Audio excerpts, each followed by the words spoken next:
તો મિત્રો કેમ છો? જય માતાજી બધા મિત્રોને. ને આજે છે ને આપણે બધા જો થોડુંક એક હળદરનું વાવેતર કરી નાખ્યું હતું ને એક હળદરનું વાવેતર બાકી રહી ગયું હતું, કારણ કે જગ્યા ખાલી નથી. તો અત્યારે જો ઓલી બાજુ છે એ 3 પી ગયા છે. આમાં આપણે બીજું બધું આપણે બકાલું હતું એટલે ખેતી તૈયાર નથી થઈ. અત્યારે ખેતી તૈયાર થઈ છે.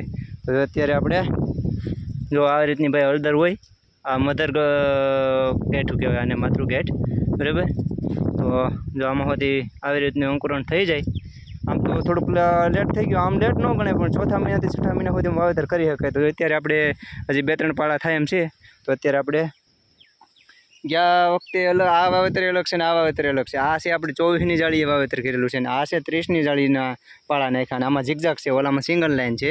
હવે આમાં જોઈએ બેમાં કેવો ડિફરન્ટ પડે. બાકી આવતા વર્ષે એ રીતનું આપણે વાવેતર કરીશું. વચ્ચે આપણે ટામેટીન રીંગણીની લાઈન હતી, તો રીંગણી સારી છે તો એ રહેવા દીધી છે.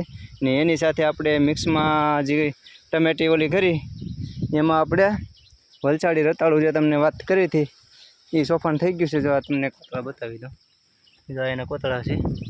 તો જો અત્યારે હળદરની વાવણી આપણે ચાલુ છે. ને જો આપણે તે દિવસે રતાળુના ઓલા ચોપ્યા છે, જો એમાં પહેલાં તે દિવસે કોતળા હતા, એમાં જો અત્યારે શું છે નવી કુણે પર આવવા મળી છે. તો આ રીતનું ભાઈ ખેતી થાય. હળદરની ખેતી જો આ રીતની પાળામાં બેડ કરીને કરી શકો અને સિંગલ પાળામાં કરી શકો, બધાની અનુકૂળતા પ્રમાણે અલગ અલગ કરતા હોય, બરાબર. તો આપણે આ રીતની આ વખતે 2 અલગ અલગ ટ્રાય કરીને જોઈએ. આ છે સલેમ હળદર છે, બરાબર, ને ઓલી બાજુ છે મૂળાની હળદર છે. 2 અલગ અલગ આપણે કરીએ છીએ.